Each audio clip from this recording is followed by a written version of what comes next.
What's going on, you guys? Michael here, and today we have a very long overdue video. We are already 5 months into the new year, and I still haven't posted this video. Yes, today we will be going over my top 20 favorite roller coasters.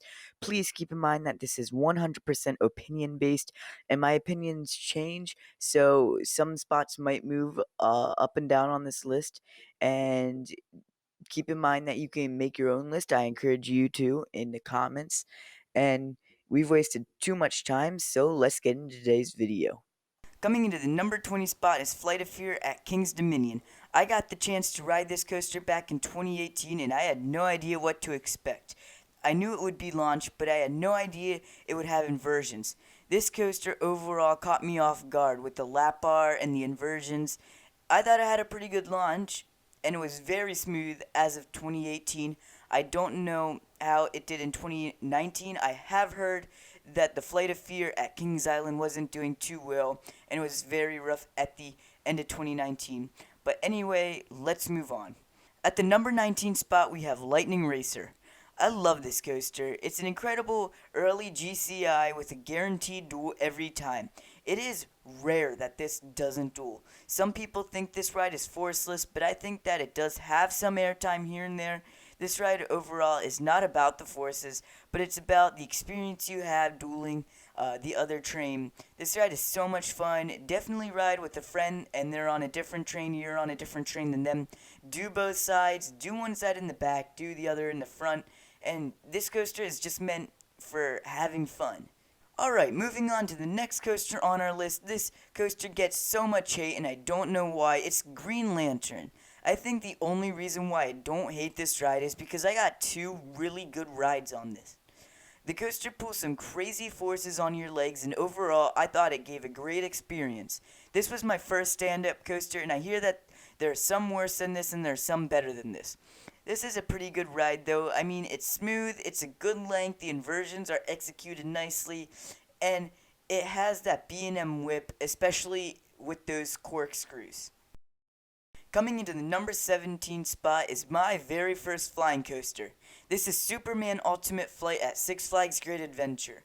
This is nowhere near the best flying coaster out there, but it was my first, and let me say, these things are nuts. Being in the flying position like that is an experience like no other. This ride doesn't have much going for it. I mean, it's a clone and it's on a flat piece of land, but it has some cool elements. I rode this thing in the back row for my first ride, and that pretzel loop was intense as crap. I didn't even see it coming. Okay, it's not the most intense thing in the world, but it does pull some crazy forces. It is an experience that is indescribable. POVs don't do this justice. If you've ridden this coaster, you know what I mean. That last inversion is also pretty cool, but it gets left in the dark after that pretzel loop though. I found this coaster does not have too much to offer. There's a couple of bank turns and that inline twist, but overall it does a very good job of giving the illusion that you are flying if you do in fact sit in the front row. Just beating Superman by a little is another very unique but super fun coaster from B&M. This is Hydra the Revenge. This coaster is one of, if not the weirdest, most unique floorless coasters from B&M. From that JoJo roll to the straight drop to the screwed up Cobra roll and the weird rock work underneath this coaster. This ride is kind of forgettable, but it's a pretty cool ride. The JoJo roll gives incredible hang time, and a lot of other enthusiasts think that this coaster has a bad, noticeable rattle, but honestly, I didn't notice it too much. It's somewhat there, but not enough to make you have a headache or make the ride rough in any way, or just take away from the ride. But basically, that's all I have to say about Hydra. Alright, next up we have Steel Force at Dorney Park. This is the only Morgan Hyper I have ridden, but these things look amazing. This coaster is visually stunning, and this thing is absolutely massive. On the other hand, this coaster rides great too. It is very smooth ride, and I love those big heavy trains that fly over the drop and the camelback. The lap bars don't even touch me. I got front and back row ride on this. I do prefer the back because of the floater airtime. I did get airtime on this. I do hear other people say they don't get airtime, but I did. I also love the line of bunny hills at the end too. They might not deliver the way some hardcore enthusiasts want them to, but ultimately they are extremely fun, which is all that matters when riding this coaster. Next up, we have the first B&M invert on this list. Coming into the number 14 spot is Batman the Ride at Six Flags Great Adventure. This ride is incredible. This is a coaster where a POV just doesn't do it justice. Every inversion has that incredible whip to it, and it makes you feel like the ride is trying to rip your legs off, especially those corkscrews at the end. Those things were extremely intense. This is a very impressive clone that I wouldn't mind riding at every Six Flags park. I rode this thing 4 times, and a back row ride is insane. It's absolutely mad. This ride doesn't even get old. Everything about this ride is awesome, from the inversions to the transitions to the roar this ride has. It is also extremely smooth, which is great for re-riding it. Next up at the 13th spot is the world's tallest and second fastest roller coaster. Yes, this is Kingda Ka at Six Flags Great Adventure. Where do I start with this ride? Well, I will say that it is far from perfect, but it is such a great ride. The launch is fast and extremely intense. The fact that you reach speeds of 128 miles an hour is mind-blowing. The fact that people hate this ride because it's rough is just stupid to me. I rode this 4 times, once in the front, which was butter smooth. It was so smooth, okay? Twice in the middle, which were pretty smooth, and once in the back. It was smooth. It was kind of smooth, but it wasn't bad like Roar or Wildcat Rough like people say it is. Like, people say it's the worst thing in the world. It really isn't. To those people who say it isn't smooth, just ride in the front. But I'll say you go 128 miles an hour without a dashboard. You can't experience that anywhere else except for Ferrari Land and Cedar Point. But in the future, I will make a Kingda Ka coaster talk, so look forward to that. But back to the ride. The launch, very intense like we said. It feels like your face is being ripped off. The pull up into the top hat is insane. It's bone crushing and it's extremely intense.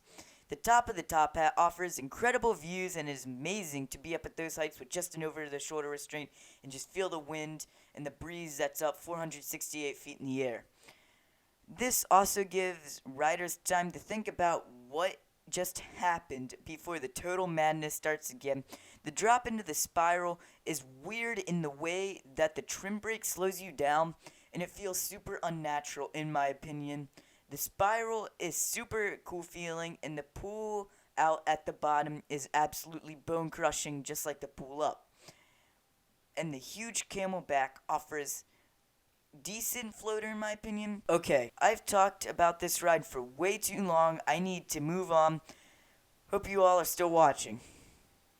At the number 12 spot, and just a little better than Kingda Ka, is a coaster at my home park. This is Great Bear at Hershey Park. This is such a cool coaster. You start out with that unique helix at the beginning, and you travel all over the midway and the hollow of the park. This doesn't stay in one area like most coasters, and it offers amazing views of that part of the park from the ride, and just watching the ride, you get great views of it.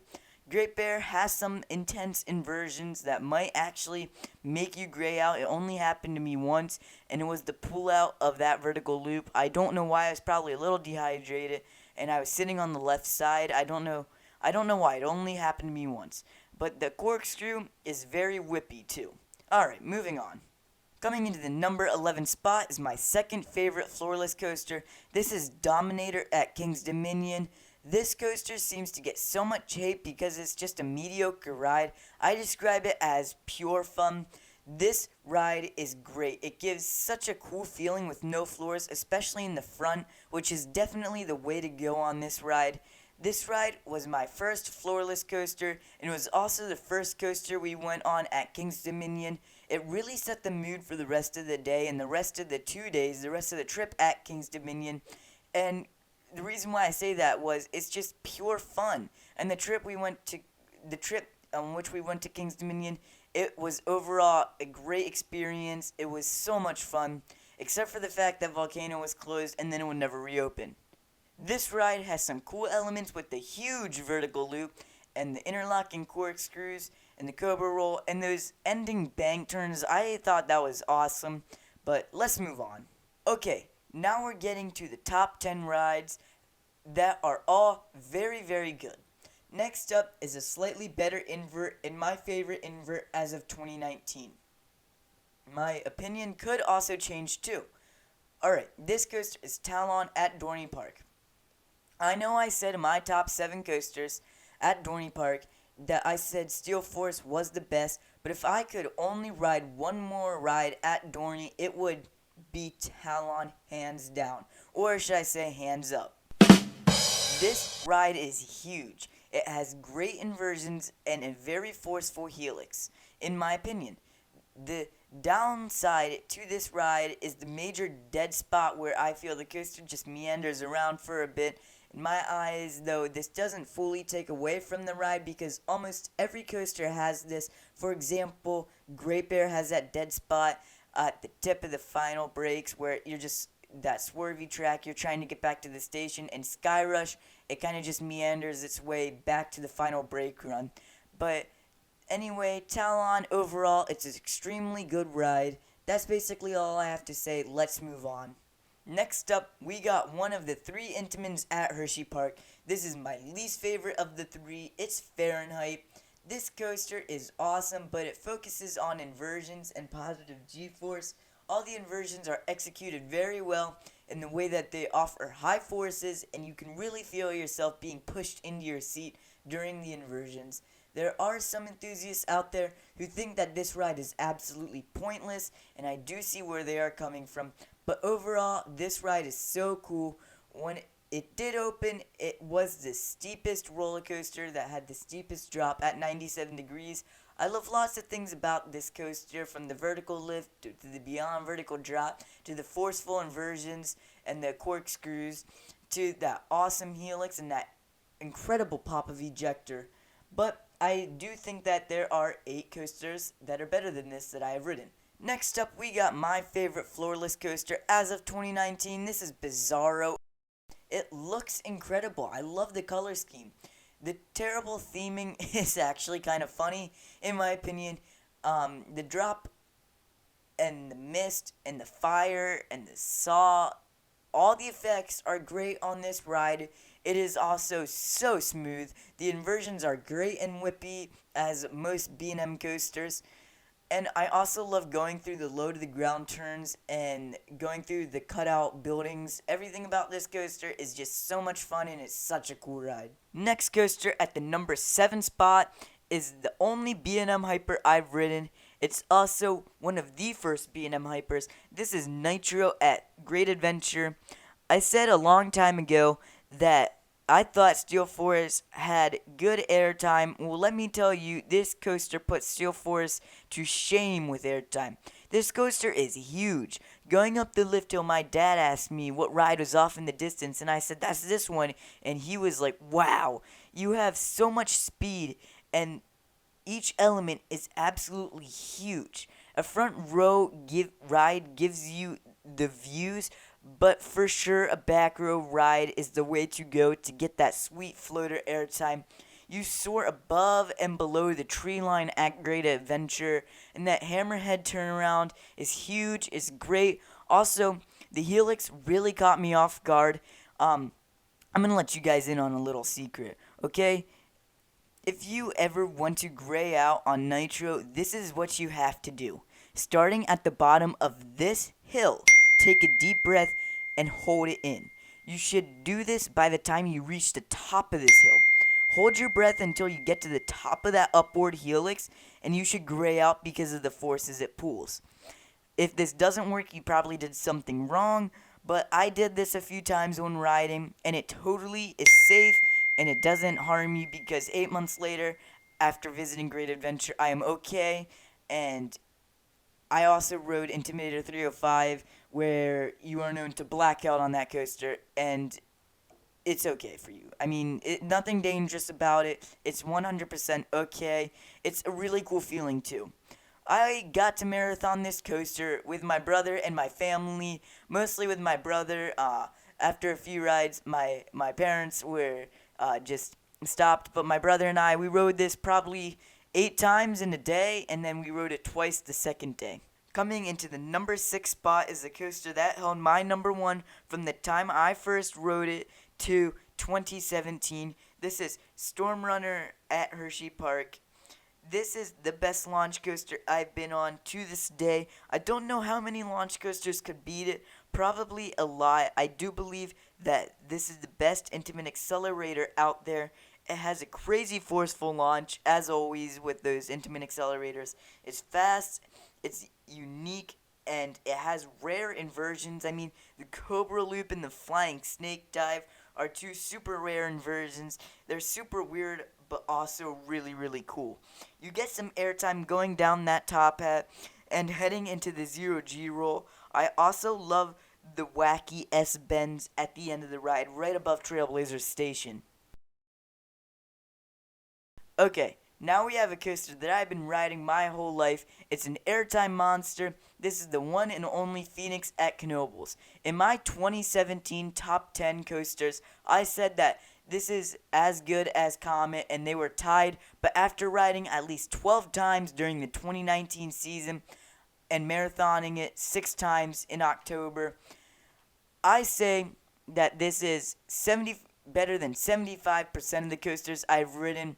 And keep in mind, I have just shy of 70 coaster credits, upper 60s. I think I have not counted. I think I have anywhere from 65 to like 69, 70. I want to say like 68, but let's get back to the Phoenix. This coaster has so much airtime in every seat. There's not a bad seat on this ride. When you first walk up to the coaster, it doesn't look much, but when you ride it, it's absolutely incredible. It's so smooth and the airtime is insane. This ride has buzz bars and the airtime is so strong my legs were bruised from riding. Okay, maybe that's a little bit of an exaggeration, but your legs will hit the buzz bar multiple times unless you're forcing yourself down, but still, I would think that your legs would still hit it. This ride has airtime for days. This is also a smooth, classic wooden coaster. It is smoother than a lot of coasters considering how old it is. The Golden Ticket Awards say it is the best wooden coaster, but I do have to disagree with that because I do put one coaster that is wooden above this. At the number 4 spot, we have an RMC hybrid, and the only RMC I have under my belt as of 2019. I hope to get Jersey Devil in 2020 if all goes well and I actually get to plan a trip back to Great Adventure and the coronavirus doesn't ruin everything. Back to the coaster. This is Twisted Timbers at King's Dominion. I don't have a great memory of riding this because it had such a long line. It was 30 minutes each ride we got, and I only got 2 rides on it. I do very well remember getting good hang time on that barrel roll drop, that overbank being awesome, and the 3 back-to-back camelback hills being nuts. After that, I was a little sad with the stall. It was quite tiny, and it wasn't really like a true stall, and was kind of, I don't know, off axis in the way. The zero G roll was also amazing. That is one thing that RMC has mastered. They make a perfect zero G roll. I find it to be an incredible RMC, and I find it incredible that RMC is able to give the Iron Horse treatment to terrible wooden coasters like Hurler. Okay, moving on. At the number 3 spot, we have Skyrush at Hershey Park. I've probably ridden this coaster the most out of any other coaster in the world. I am so fortunate to have this at my home park. I have ridden this so many times, I don't even notice the restraints anymore.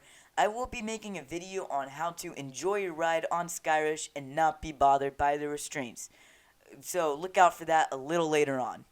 Okay, back to the coaster. This has the most intense airtime on any coaster I have ridden. You reach over 2 Gs on the first and second airtime hill. This ride is awesome. I also love the S-turn and the overbank. I also love the bucket seats on this thing. It's great.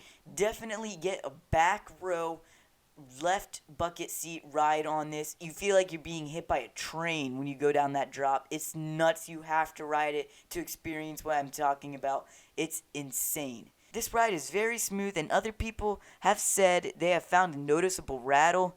At least the last I remember, this was a very smooth ride. The only downfall to the ride is the trip back to the station. More in depth, the trip back to the final breaks with those bunny hills. The ride gets a little sluggish in my opinion, and they're not that interesting. I think that if they would have made the airtime hills off axis and the way you're turning make them like an outward bank like RMC does, I think that would be much more interesting and it would just add to the chaos of this ride. At the number 2 spot is my favorite wooden coaster, and I think it will always be my favorite. This is El Toro at Six Flags Great Adventure. This is a 180-foot Intamin prefab, which this ride is a true beast, or El Toro, which translates to bull. So this ride is a true bull. It just whips you around. This coaster is awesome. I love this ride. I think this ride is glass smooth. It has almost a vertical drop. You get crazy airtime off that drop. In the valley in between the drop and the first airtime hill, it pulls some incredible forces. You also have an incredible head chopper in the valleys between the next two airtime hills. In the turnaround, that's also forceful, and you get great airtime off the next two airtime hills. That turnaround was also very forceful. After the turnaround, the next two hills, I think this is where the ride just kind of like dies off for a little bit. It gives you a moment to breathe. It's not as interesting. And this is where you enter the second half of the ride. And it gives you a moment to really think what just happened. And then you get to be like, well, what's about to happen? And let me say, chaos is about to happen. You go into this really tight bank turn, and then you hit one of the best moments on any roller coaster, best ejector moment on any roller coaster. This is the Rolling Thunder Hill. This is one of the best airtime moments in the world. Any coaster that I have ridden, and a lot of other coaster enthusiasts say this is the best, one of the best airtime moments in the world. And then you go down into this spaghetti bowl section, kind of. It's forceful as crap. I mean, you're just going back and forth. It's kind of like Intimidator 305 style, and it feels like it's trying to rip your face off. This ride is awesome. Now with my number 1 and El Toro, it was close. Okay, but here's the issue why I can't put El Toro at number 1. When we arrived at Great Adventure, El Toro was closed. It didn't open until 12 that day, and when we got a ride on it around 1:30, it was a little slow. Like, it didn't even have the Intamin fart. It had a 30-minute long wait, and I had to ride in the middle of the train because my family didn't want me to get separated from them, and honestly, I didn't want to wait for 15 minutes just to get a back row ride because the line for the back was just crawling down the back of the station. It was such a long line, and I feel this ride was not warmed up at all. Like, it was kind of sluggish the first day. But on the second day, because we did have 2 days at Great Adventure, I said no matter what, I wanted to be in the back car and any of those 3 rows. I split up from my family, specifically my brother and my dad, and I got the second to last row. This ride was what I used for this top 20. It was incredible. That's all I'm going to say. I'm going to do a coaster talk on El Toro coming soon, so check that out. Now we have the number 1 coaster that I've ridden. This has been my number 1 since summer of 2018. This is Intimidator at King's Dominion, Intimidator 305. I love this ride. I love the drop. I love the turn into that huge airtime hill. I love the transitions on this ride. This is the only Giga that I've ridden so far, and this thing is absolutely awesome. It's great.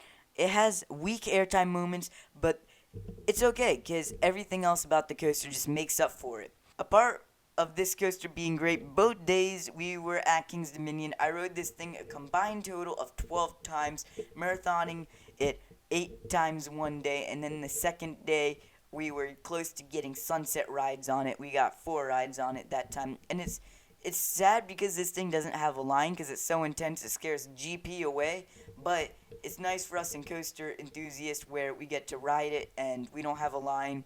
It was great. I did blackout once. I grayed out the rest of the times. Back row ride is mad, but I do like front row ride the best. Well, guys, I hope you enjoyed this video. Thanks so much for watching. Please leave a like and subscribe to my channel, and I will see you all next time. Bye-bye.